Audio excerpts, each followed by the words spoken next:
बरं झालं मला अद्दल घडली ते. अनुभव आला, अनुभवाने शहाणपण आलं. खूप बरं झालं. कारण का बेअक्कलसारखा वागत होतो मी. कसाही वागायचं, विचार करायचं नाही. चांगलं काय, वाईट काय, कोणाचं चांगलं करतोय आपण, का करतोय, हा विचारच नव्हता. जेव्हा वेळ येईल, जशी घटना घडेल, त्यानुसार वागत गेलो, त्यानुसार निर्णय घेत गेलो, त्यानुसार विचार करत गेलो. कधी स्वतःकडे बघितलंच नाही. कारण का? स्वतःकडे बघायची सवयच नव्हती ना. अतिशय घाणेरडा स्वभाव, सतत दुसऱ्याचा विचार करायचा, स्वतःचं जगणं विसरून जायचं आणि इतरांना जगवत बसायचं. त्यांची भूक बघायची, त्यांचा विचार करायचा, त्यांच्या समस्या सोडवायच्या, त्यांना मार्गदर्शन करायचं. जे काही करायचं ते इतरांसाठी करायचं. जो अडचणीत आहे, संकटात आहे, त्याचा विचार करायचा. आपला विचार करायला आपल्याला वेळच नाही. आपला विचार करायला इतरांना वेळ नाही. त्यामुळे आपल्या आयुष्याला कुठे किंमत आहे? आपल्या स्वतःलाच जर आपल्या आयुष्याची किंमत नाही, तर दुसरा आपल्या आयुष्याची काय किंमत करणार आहे? त्यांना काही घेणं नसतं तुमच्या आयुष्याशी, त्यांना काही घेणं नसतं तुमच्या परिस्थितीशी, त्यांना काही घेणं नसतं तुमच्या समस्यांशी. त्यांना त्यांच्या गोष्टींशी मतलब असतं. त्यांना त्यांची वेळ काढायची असते, त्यांना त्यांची गरज भागवायची असते. त्यामुळे ते तुमच्या जवळ असतात. पण तुम्ही तुमचा सगळा वेळ देता, तुम्ही सगळ्या तुमच्या गोष्टी देता. कारण का? तुम्हाला तुमच्या आयुष्याची गरज नाही, तुम्हाला तुमच्या आयुष्याचा विचार नाही, तुम्हाला तुमच्या गोष्टींचा काहीच घेणं देणं नसतं. तुमच्या सुखदुःखांशी तुम्हीच समरस नसता. तुम्हीच तुमच्या मनाच्या तळाला जात नाही, तुम्हीच तुमच्या समस्यांकडे बघत नाही. तुम्हाला जो त्रास होतो त्या त्रासातून तुम्ही कसं बाहेर पडायचं हे तुमचं तुम्हीच बघत नाही. तुम्हालाच तुमचं कळत नाही, तर इतरांना काय त्याच्याशी घेणं देणं आहे?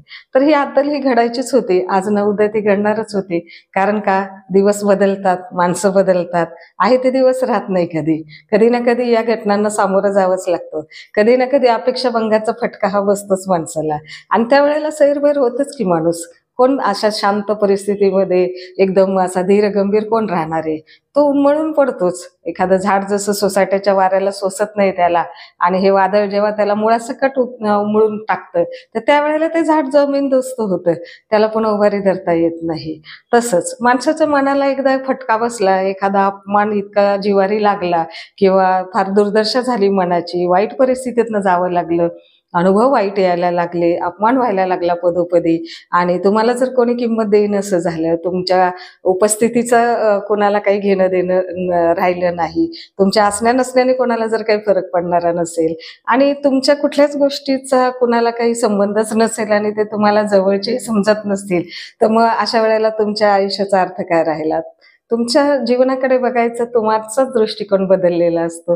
तुम्हीच तुमच्या जीवनाला बाहेर टाकलेलं असतं आणि इतरांना त्यामध्ये सामावलेलं असतं. तर अशा वेळेला ही अद्दल ही घडतच असते आणि फार उशिरा कळतं हे. जेव्हा वेळ निघून जाते त्यावेळेला माणसाला कळत असतं आणि ज्या वेळेला विचार येतो, नाही असं नाही, की ज्या वेळेला असे पदोपदी अनुभव येत असतात, घटना घडत असतात आणि त्यावेळेला जवळचे लांबचे माणसं कळत असतात, परंतु आपण त्याकडे दुर्लक्ष करतो.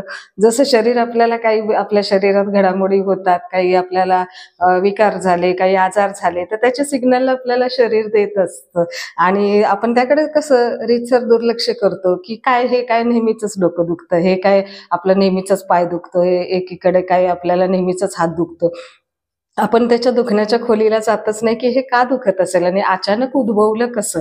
याचं आपण काही खूप मोठं काम केलेलं नाहीये, काही उचललेलं नाहीये, काही केलेलं नाही, तरी सुद्धा आपला अचानकच हात दुखतो, पाय दुखतो, डोकं दुखतं, काही होतं, वेदना होतात, तरी सुद्धा आपण त्याच्याकडे दुर्लक्ष करतो. शरीर आपल्याला संकेत देत असतं आणि तो बिघाड झालेला त्याच्यावरती तात्पुरती का होईना लगेचच सुरुवात करावी आणि त्याच्याकडे लक्ष द्यावं आणि तो बिघाड जो झालेला आहे, जो आजार उद्भवणार आहे, तो दूर करावा सुरुवातीलाच.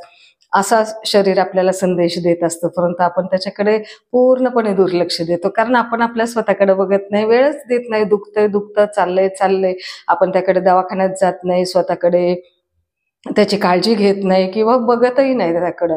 मग त्याचे दुष्परिणाम केव्हा कळतात? ज्या वेळेला मोठं काहीतरी होतं आणि त्यावेळेला आपले डोळे खाडकन उघडतात. तसंच मनाचं सुद्धा आहे. मन सुद्धा आपल्याला सिग्नल देत असतं. ज्या वेळेला लोक तुम्हाला फसवतात, ज्या वेळेला लोक तुम्हाला डावलतात, ज्या वेळेला लोक तुम्हाला टाळत असतात, ज्या वेळेला लोक तुमचा फायदा उठवत असतात, ज्या वेळेला तुमचा वापर होत असतो, त्या वेळेला मन तुम्हाला सिग्नल देत असतं, एक संदेश तुम्हाला देत असतो. परंतु त्या इतर गोष्टींकडे आपण लक्ष देतो आणि त्या सिग्नलकडे दुर्लक्ष करतो. आणि मग ज्या वेळेला आपल्याला फार मोठा धक्का बसतो आणि जेव्हा एखादी अशी घडू नये अशी घटना घडते आपल्या आयुष्यामध्ये आणि त्यावेळेला मग आपण जमिनीवर धाडकन येऊन आदळतो आणि मग आपल्याला कळतं की दुनियादारी काय आहे आणि आपण दुनियेसाठी काय होतो, लोकांसाठी काय होतो, जवळच्या माणसांसाठी काय होतो, आपल्यासाठी कोण काय होतं हे आपल्याला कधी बघितलेलंच नसतं ना आपण आपल्या स्वतःकडे. आणि मग जेव्हा हा असा आघात होतो, ज्या वेळेला मन आपलं दुखावतं, वेदना व्हायला लागतात, तळमळायला लागतं, आज खूप विचित्र दिशेकडं मन घेऊन जातं मग आपल्याकडं आणि मनावर संयम राहत नाही, मनावर संयम नाही, मग बुद्धीवर संयम नाही, विचारांवर संयम नाही आणि शरीरावर संयम नाही. तर या मनाचा बॅलन्स ज्या वेळेला ढळतो आणि जेव्हा मन स्थिर राहत नाही, असंतुलन निर्माण होतं मनामध्ये, त्याची वादळं मग थैमान घालायला लागतात, विचार विचित्र दिशेला घुंगावायला लागतात आणि मग एक प्रकारचं हे चक्रीवादळ आपल्याला आतून पोखरत जातं, आतून आपल्याला उद्ध्वस्त करत जातं. आपल्या जगाला एक खूप मोठा हादरा बसतो आणि हा इतका हादरा प्रचंड बसतो की मग असं जमीनदोस्त होण्याची वेळ येते माणसाच्या आयुष्यावर आणि मग त्याला सावरणं त्यावेळेला कठीण होत असतं.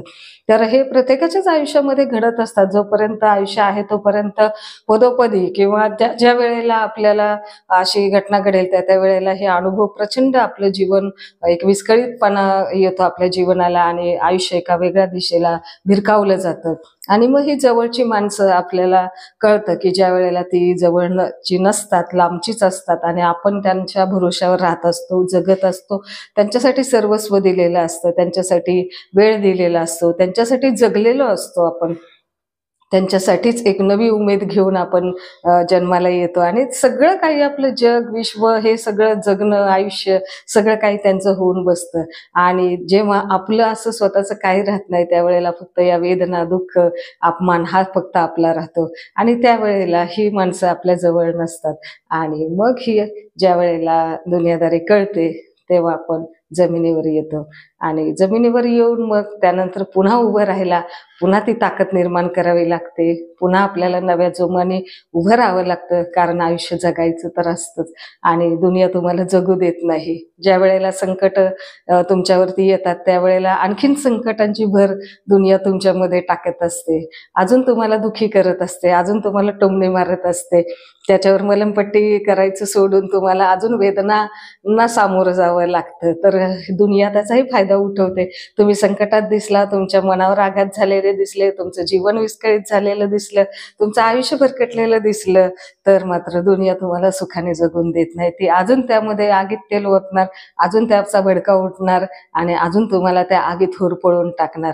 तर हे आयुष्य बऱ्याच जणांना येतं वाटायला आणि ह्याचा फक्त परिणाम असा होतो की आपण स्वतःकडे लक्ष नाही देत वेळोवेळी, त्यामुळे हे आपल्याला वाटायला येत असतं. जर आपण शरीराने मनाने दिलेले संकेत जर पाहिले, वेळच्या वेळी जर आपण वेळ काढून त्याकडे लक्ष घातलं, तर निश्चितच असं वादळ आपल्याला जमीनदोस्त करत नाही, आयुष्यामध्ये इतकं उन्मळून पडायला होत नाही. तर आज आणि आतापासून आपण त्याचा विचार करायचा आणि लक्ष द्यायचं स्वतःला. जे शरीर संकेत देतं, मन जे आपल्याला संकेत देतं, ते सिग्नल्स आपण त्याच्याकडे केअरफुली पाहायला पाहिजे आणि ते अलर्ट राहायला पाहिजे. तर सर्वांनी हे जरूर पाहावं.